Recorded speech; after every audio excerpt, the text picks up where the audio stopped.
നമസ്കാരം. ദീർഘനാളായി അനിശ്ചിതത്വം തുടരുന്ന ഇറാൻ US ചർച്ച ഒടുവിൽ ഒരു വഴിത്തിരിവിലെത്തിയിരിക്കുന്നു. ഈ സൂചനകളാണ് ഇപ്പോൾ പുറത്തു വരുന്നത്. എന്തായാലും ഞങ്ങൾ ഒരു ധാരണാപത്രത്തിൽ അന്തിമഘട്ടത്തിലാണ് എന്നാണ് ഇറാൻ വിദേശകാര്യ മന്ത്രാലയ വക്താവ് ഇസ്മയിൽ ബഹായ് വ്യക്തമാക്കിയത്. ചർച്ചകൾ നടത്തുന്ന ഇറാൻ പ്രതിനിധി സംഘത്തിന്റെ വക്താവ് കൂടിയാണ് ഇദ്ദേഹം. ചർച്ച സംബന്ധിച്ച് US സ്റ്റേറ്റ് സെക്രട്ടറി മാർക്കോ റൂബിയോയും ശുഭാപ്തി വിശ്വാസം പ്രകടിപ്പിച്ചിരിക്കുകയാണ്.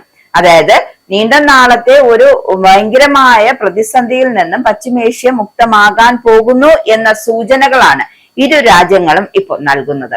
ചർച്ചകൾ ചില പുരോഗതി ഉണ്ടായിട്ടുണ്ട് എന്നും ഇന്ന് വൈകുന്നേരമോ നാളെയോ അടുത്ത ദിവസങ്ങളിലോ കരാർ സംബന്ധിച്ച ഒരു തീരുമാനം അറിയിക്കാൻ ആകും എന്നാണ് റൂബിയോ വ്യക്തമാക്കിയത്. 4 ദിവസത്തെ സന്ദർശനത്തിന്റെ ഭാഗമായി ഇന്ത്യയിലുള്ള റൂബിയോ മാധ്യമ പ്രവർത്തകരോടാണ് ഇക്കാര്യം പങ്കുവച്ചത്. ചർച്ചകൾക്ക് മധ്യസ്ഥത വഹിക്കുന്ന പാക് സൈനിക മേധാവി അസീം മുനീർ ടെഹ്റാനിലെത്തി മടങ്ങിയതിന് പിന്നാലെയായിരുന്നു ഈ പ്രതികരണം എത്തിയത്.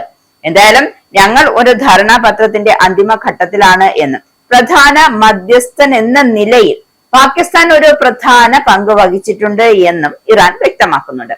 എന്തായാലും ഇറാനും അമേരിക്കയും തമ്മിലുള്ള ആശയവിനിമയം തുടരുക എന്നതായിരുന്നു പ്രതിനിധിയുടെ ടെഹ്റാൻ സന്ദർശനത്തിന്റെ മുഖ്യ ലക്ഷ്യം.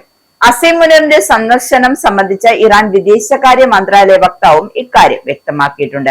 ഇറാന്റെ 14 ഇന നിർദ്ദേശത്തെ അടിസ്ഥാനമാക്കി അടിച്ചേൽപ്പിക്കപ്പെട്ട യുദ്ധം അവസാനിപ്പിക്കുന്നതിലാണ് ഞങ്ങൾ ശ്രദ്ധ കേന്ദ്രീകരിക്കുന്നത്. അത് ചർച്ച ചെയ്യുകയും അഭിപ്രായങ്ങൾ കൈമാറുകയും ചെയ്തു. കഴിഞ്ഞ ദിവസങ്ങളിൽ ചില കാര്യങ്ങൾ ചർച്ച ചെയ്യപ്പെടുകയും ചില നിർദ്ദേശങ്ങൾ മുന്നോട്ട് വയ്ക്കുകയും ചെയ്തു. അവ ഇപ്പോഴും പരിഗണനയിലാണ് എന്നാണ് അദ്ദേഹം പറയുന്നത്. ഞങ്ങൾ ഒരു കരാറിന് വളരെ ദൂരെയും അതേസമയം തന്നെ വളരെ അടുത്തുമെത്തിയിരിക്കുന്നു. ഒരു വശത്ത് അമേരിക്ക പലതവണ പരസ്പര വിരുദ്ധമായ നിലപാടുകൾ പ്രകടിപ്പിക്കുകയും ഈ സമീപനം മാറില്ലെന്ന് നമുക്ക് പൂർണ്ണമായും ഉറപ്പിക്കാൻ കഴിയില്ല. കാരണം മറുവശത്താകട്ടെ ഇരു കക്ഷികളും തമ്മിലുള്ള ചർച്ചകളിൽ കാഴ്ചപ്പാടുകൾ കൂടുതൽ അടുക്കുന്ന പ്രവണതയാണ് കണ്ടുവരുന്നത്. വലിയ പ്രശ്നങ്ങളിൽ ധാരണയിലെത്താൻ കഴിയുമെന്ന അർത്ഥത്തിലല്ല ഇക്കാര്യം പറഞ്ഞിരുന്നു, മറിച്ച് ചില മാനദണ്ഡങ്ങളുടെ അടിസ്ഥാനത്തിൽ പരസ്പരം സ്വീകാര്യമായ ഒരു പരിഹാരത്തിലേക്ക് എത്താൻ കഴിയും എന്ന അർത്ഥത്തിലാണ്. യുദ്ധം അവസാനിപ്പിക്കാൻ ആവശ്യമായ ഏറ്റവും പ്രധാനപ്പെട്ട കാര്യം അടിസ്ഥാന പ്രാധാന്യമുള്ള പ്രശ്നങ്ങൾ പരിഹരിക്കുക എന്നതാണ്. 30 മുതൽ 60 ദിവസത്തിനുള്ളിൽ തർക്ക വിഷയങ്ങളുടെ വിശദാംശങ്ങൾ ചർച്ച ചെയ്യുകയും ഒടുവിൽ ഒരു കരാറിലെത്തുകയും ചെയ്യാം.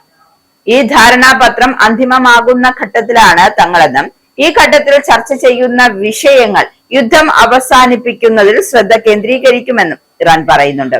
ആദ്യ പടിയായി അമേരിക്കയുടെ നാവിക ഉപരോധം അങ്ങ് പിൻവലിക്കുക, തടഞ്ഞുവെച്ച ഇറാനിയൻ ആസ്തികളുടെ വിട്ടുകിട്ടുക എന്നതാണ് മുന്നോട്ട് വെച്ചിരിക്കുന്നതെന്നും ഇറാൻ വക്താവ് വ്യക്തമാക്കുന്നുണ്ട്. അതായത് ഈ നിർദ്ദേശങ്ങളൊക്കെയും അമേരിക്ക അംഗീകരിച്ചാൽ സ്വാഭാവികമായും അത് യുദ്ധം നിർത്തുന്ന ഒരു സാഹചര്യത്തിലേക്ക് എത്തും. ഇപ്പൊ കരാറിലാവുകയും ഇത്രയും നാൾ നിലനിന്നിരുന്ന സംഘർഷത്തിന് ഒരു അയവ് വരികയും സംഘർഷം നിർത്തുകയും ചെയ്യും.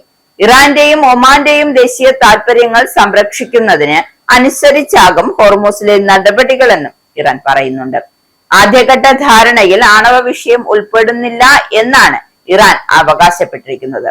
ലെബനിൽ ഇസ്രായേലിന്റെ സൈനിക നടപടി അവസാനിപ്പിക്കുന്നതും ധാരണയിൽ മുൻഗണനയായി ഇറാൻ മുന്നോട്ട് വെച്ചിട്ടുണ്ട്.